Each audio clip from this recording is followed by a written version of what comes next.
Mother सुहाग online classes में आप सभी का स्वागत है। जैसा कि आप लोगों को इतिहास में पार्ट 5 का अध्ययन करा रहे थे, आज हम उसी के आगे पार्ट 6 स्वतंत्रता के बाद भारत की स्थिति के बारे में जानेंगे।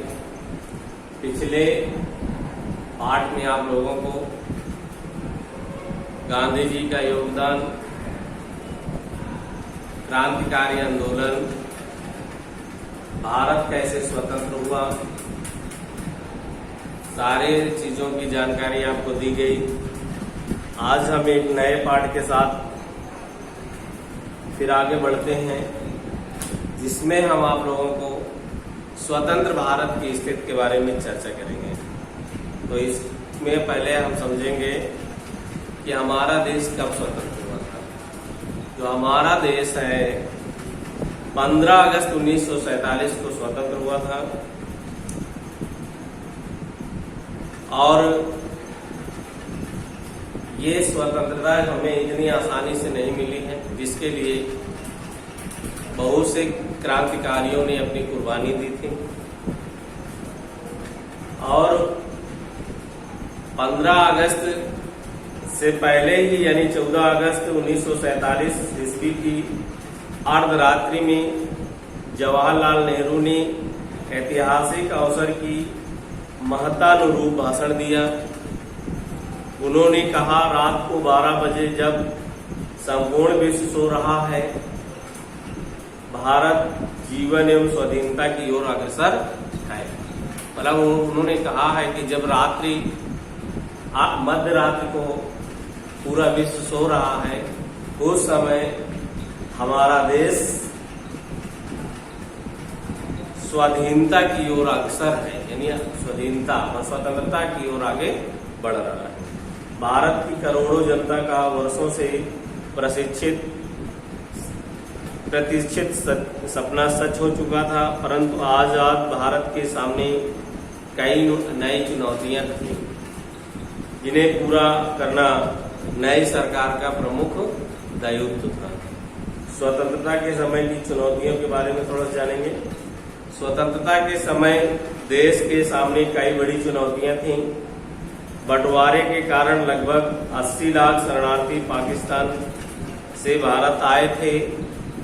इन लोगों के पुनर्वास का प्रबंध करना और उन्हें रोजगार देना आवश्यक था। दूसरी बड़ी चुनौती रियासत को राष्ट्र में शामिल कराने की थी। यानी पहले क्या था, छोटी छोटी रियासतों में हमारा देश बटा हुआ था, उसको एक संगठन में बांधना, ये भी एक बहुत बड़ी चुनौती थी। लगभग 500 से अधिक रियासतें राजाओं या नवाबों के शासन में चल रही थी। इन सभी को राष्ट्र में शामिल होने के लिए तैयार करना एक गंभीर समस्या थी। इसके अतिरिक्त नवोदित राष्ट्र को एक ऐसी राजनीतिक व्यवस्था भी विकसित करनी थी जो यहाँ के लोगों की आशाओं और आकांक्षाओं के अनुरूप चल सके। मतलब ऐसी सरकार का गठन भी करना आवश्यक था जो लोगों की आवश्यकता के अनुरूप शासन कर सके। 1947 में भारत की आबादी लगभग 35.5 करोड़ थी। यह आबादी भी आपस में बटी हुई थी। यहाँ विभिन्न समुदायों के लोग रहते थे। हमारा देश जो है विभिन्न समुदायों से बना हुआ है, यानी हमारे देश में अनेक तरीके के समुदाय या धर्म निवास करते हैं।